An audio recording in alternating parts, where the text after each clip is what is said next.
we are, guys, finally inside the 2024 Lexus GX 550. Man, I've been waiting to get my hands on this thing for so long. I'm really excited to have gotten this. This is a Premium Plus trim, which is totally fine. The Overtrail is super cool, but this is a really nice trim as well. Now, the big question that we're going to talk about today in this video is, did Lexus upscale this enough from the 2023 GX 460 and the previous gen GX 460, which I have personally owned? I've also personally owned a Toyota Tundra, a 2023 Toyota Tundra Platinum, so I can compare the interior quality of this to the interior quality of a standard Toyota, which a lot of folks are saying this is about that same quality. So let's dive into the interior real quick, and let me tell you what I think about this GX 550. So my first impressions jumping into the interior are, I am actually overwhelmed by how nice I think the interior is. So I think I've heard a lot of reviewers come in and say, hey, this interior is not quite what it used to be. And you know, that might be true, but it's different. And I think I actually had lower expectations coming in. And I have to say that my expectations have been exceeded. They've been far exceeded throughout this interior. So this steering wheel does not have the wood grain of the GX 460. That is a little bit of a sad loss. I do miss seeing some of the wood grain throughout the cabin. That was really a premium part of the GX 460. There was wood grain on the steering wheel. There used to be wood grain on the dash over here. Now we have this replacement. It's kind of a faux wood grain that's not necessarily real wood. It's plastic, and it feels like decent plastic. But let me address, is this interior better than or comparable or the same as the 2023 Toyota Tundra interior? Or any Toyota for that matter. I also have a 2023 RAV4. There's clearly a step up to Lexus when you come into the interior. So I don't care what people say. Listen to me, guys. The interior is not that bad. Now look, it's not quite as premium, I'd say, as the 2023 gen. There might have been a few more soft touch points, but with the exception of the wood grain being gone, I'd say the plastics and the leathers throughout the interior are just as good, if not better, than they used to be. So I don't really see that as a big complaint. So yeah, I think the materials are great. Build quality, I've had this thing for a few hours and I've poked around the interior and it feels pretty solid. It's much more solid than my 2023 Toyota Tundra. The only complaint that I really would have would be these knobs. They're okay. They're not the worst knobs in the world. I mean, I gotta be honest, they're pretty decent. People complain about them, but they're pretty decent. The buttons feel good. All the knobs feel more premium than my Tundra. So I will say that this interior is better than I thought, and I think you'll like it. Now you have some additions to the interior. We'll talk through some of the changes here real quick. You have paddle shifters, you have a wireless charger, you still have your center locking diff. The Overtrail comes with a rear locking diff. This has just a center locking diff. Now to be honest, most of us are probably not gonna need that unless you're really gonna off-road this thing. The center locking Torsen diff has always been pretty good, so I think that's gonna be just fine and treat you just well. You have 4 high, 4 low. Then you have your center locking diff. You have a whole new infotainment. I don't know how many inches it is, but it's very nice. The sound system, the stock sound system in this Premium Plus is actually really well done. I just got out of my Bang & Olufsen and my Audi on the way here, and this stock sound system sounds good. Again, people were complaining about it. I think everybody's crazy. This is actually pretty decent. The sound system is good. It's not as great as maybe the Mark Lev might be, but it's decent. And then you have a head-up display in this. You have a rear view mirror that is, you know, LED, or, you know, an LED screen turns the image behind you onto the mirror. You have a nice little storage spot right here. The storage cubbies in the Toyotas and Lexuses lately are really welcome for road trips. Nice touch materials through here. The leather on the seats feels pretty much the same as what I got in my 2023 GX. 2 cup holders and your classic, you know, lighter spot there. You got 2 USB-Cs. You got a mode selector here, so you can change your drive mode, so you can go in and toggle this dial between sport, normal, and eco in this model, because we are just in the Premium Plus. The Overtrail and Overtrail Plus do have crawl control, MTS, things like that. This model does not come with that, but not a huge deal. The adaptive steering has been very, I wouldn't say intrusive. I actually think it's kind of welcomed. I really have kind of enjoyed it while I've been driving it, but the adaptive steering has been a little bit sensitive. It takes over quite a bit. Throughout the doors, you have really nice handles, you know, which is typical of Lexus. All the hardware is really nice. All the buttons are really nice. I will say this interior is pretty solid. One big complaint I had in my Toyota Tundra was the vents, and the AC vents in this are actually pretty solid. They don't squeak and rattle like the ones in my Tundra did.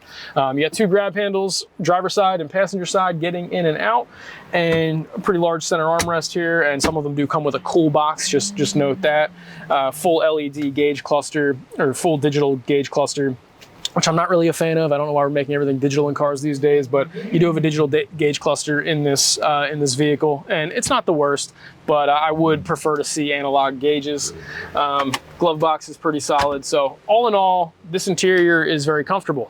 Now, I don't know about you guys now, but I think this is a clear area that the 2024 Lexus GX 550 wins over the 2023. The exterior styling on this thing is completely badass. I think it looks way better. You can't tell me any different.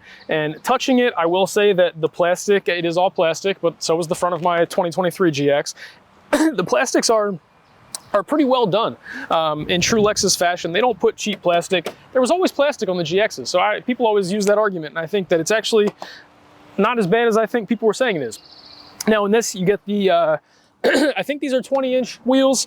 I didn't check. I was prepared to talk about the Overtrail today, which has 18-inch wheels, 33-inch tires. But these are actually pretty comfortable. They're not super low pro. I think the ride was still pretty comfortable when I was driving it around, and we'll do a driving review in a second here. You get different mirrors here. They boxed off the mirrors. They made the whole thing more boxy to look kind of like, you know, Land Rover Defender, which is a big competitor to this. You get running boards, which I do think are in kind of a weird spot. The running boards are a little bit high, so when you step into the car, it's a little bit awkward. And then coming around the hood, you'll see that you have these large, big, you know, raised sections of the hood here. Lexus mentioned that they kept the hood very square and the interior dash very square, so that when you're off-roading, you can actually gauge the pitch and roll of the vehicle better and tell where the tires are. I think that's a pretty cool feature. But overall, on the exterior, I think everything feels really premium. The door handles feel really premium. The doors have a nice heavy close to them. And coming around the rear, which we'll come around and check out now, we have a few changes back there. And I also want to show you guys the back seat of this GX 550, just because a lot of us that own these typically have, you know, children in the back, and I have seen that car seats do fit really nicely in here. The back seat is fairly roomy. I will say there's definitely some really nice room in these captain's chairs. I didn't have the captain's chairs in my last GX. I do prefer the bench seat, but there is quite a bit of room. You can see here that I have room above my head. I'm about 5'9". One thing that I think people forget to mention with the GXs is you have these overhead vents right here. Right, yep, you have overhead vents right there for air conditioning. And I love these things when you have kids in the car. You know, I had a young son, 16 months old now, and you always worry if the back seat, same with your dog, a lot of times, you always worry if the back seat is cool enough. And when you have the GX, the HVAC vents in the rear make sure that the entire vehicle maintains a really even temperature, which is really nice. So I'm a big fan of those. All right, checking out the rear of the vehicle here, they've changed quite a bit. You have this giant Lexus light bar, which I think looks really good. You still have your pop glass in the back, so you can reach in and grab things quickly when you're on the run. But the main difference, the big difference, is that this tailgate doesn't open barn door style anymore. It opens vertically like a traditional tailgate, which I think is a welcome change, and it has an automatic up and down, so that way when you're tailgating, you have protection, you know, in the rain or whatever it might be, whatever weather that you're facing. You do have your tow hitch right here. This vehicle tows 9,000 pounds because of this twin turboed 3.4 liter 6-cylinder that's in here. That thing is a beast, 349 horsepower, 479 pound-feet of torque, so you're able to tow quite a bit with this vehicle. All right, let's get it out on the road, and we will finish up this review. Now, I will say I've been driving this thing all day, and I do want to just full transparency, I'm impressed with how it drove. I've seen a lot of reviewers out there complain about the drive. And now look, it's a little bit firmer than the previous GX 460, okay? But the previous GX 460, you know, was just kind of a boat. It was all over the place. And this one doesn't have EKDSS. The Overtrail does have EKDSS, so this one should, in theory, have more body lean. I gotta be honest with you, the way they did the suspension in this one, I don't think that this model, you know, this generation has more body lean than my old GX 460. My GX 460 had KDSS. It's got a little bit, but I would say the new suspension where they have the wishbone suspension up front, the back is riding on coils. I will say that I think that this, platform is actually pretty compliant. I had the same platform in my Tundra. They're shared now across Toyota and Lexus, and I really do think the platform is much more refined than the previous GX 460. So, guys, you got to drive these things. A lot of reviewers come out and they have their opinions, and my opinion is that I really, it might be a little bit stiffer, but I actually like how it drives better than my old GX 460 drove. So again, let's talk about the power plant. This is a 10-speed trans, a twin turbo, 3.4 liter V6 engine that's been in the LX prior, and it's kind of detuned for this. And they talk about, is this one going to be reliable? And first, real quick before I get into that, horsepower and torque is 349 horsepower, 479 pound-feet of torque. So just an insane torque number on this, which is beating most of the class competition, if not all of it. And this thing is just really, really torquey and a joy to drive. So definitely go check it out. I really, I'm going to miss the V8 as much as the next guy, but I do think that this iteration of this powertrain is actually pretty good. Now I want to talk about reliability with this powertrain. Now we got drivability out of the way. I think it drives really well, guys. It corners well, it drives well. You gotta go test drive it to really see, how you feel about it, because there's really nothing wrong with it. I'm tired of people, picking on the GX 550. They did a really good job at Toyota Lexus. I commend you, Toyota Lexus, for what you did here. And I'm probably gonna get a lot of hate for that. But let's talk about reliability. So this engine is people are concerned that there's a smaller engine pushing more horsepower and that it's going to be overstressed, and that the previous engine was understressed. Now, I watched a bunch of interviews with the Lexus engineers who built this engine, and this engine is not actually overstressed per the Lexus engineers. They say that the way that they built this engine, and there's been new technology that has been introduced into the way that the bank angle into the actual cylinder has been changed. So there's actually less stress on this engine. It actually gets not quite as hot and operates, with less strain on the engine than the previous. And that's huge, because the first thing that you think when you talk about turbos are that, oh, the engine's going to get real hot. Hotter engines, have more wear and tear, and that just is kind of, it is what it is.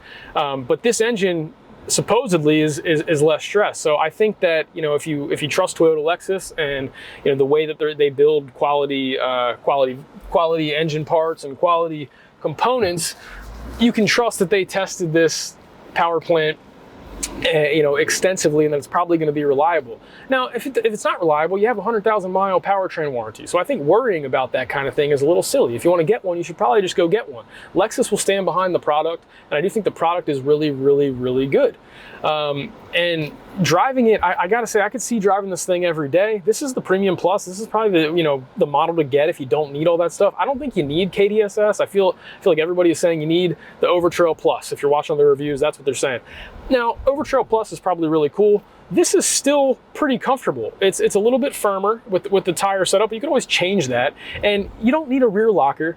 You probably don't need a EKDSS. What are you really going to do with that? I mean, are you overlanding super hardcore? Probably not. This thing will take you off-road to probably further than you want to go, set up as it is. So I would just say that I think this thing walks a really nice line between luxury and off-roading, the same as the previous gen 2023 GX 460. Which brings me to my final point. Would I take this 2024 GX 550 Premium Plus over my 2023 GX 460? And I think my answer is going to surprise you guys. I would pick this vehicle over that vehicle. Holding reliability constant.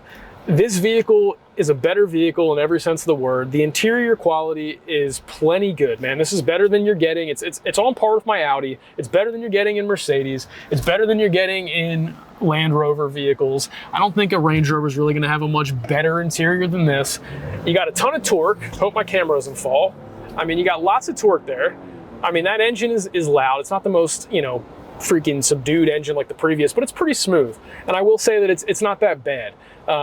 But you get a ton more torque. You get all this new tech. I would 100% pick this vehicle over the 2023 GX 460. Let me be the first reviewer to say that. All right, guys. Well, it's been a really, really fun time reviewing this vehicle. I would love to get some more videos out on it. I might actually buy this one, so I'll keep you posted on that.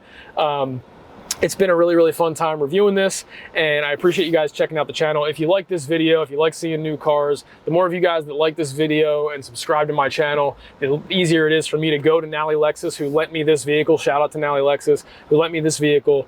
The easier it is for me to go to them and say, hey guys, can I get some more vehicles to review? So I really appreciate it. And with that, I will see y'all in the next one. Peace.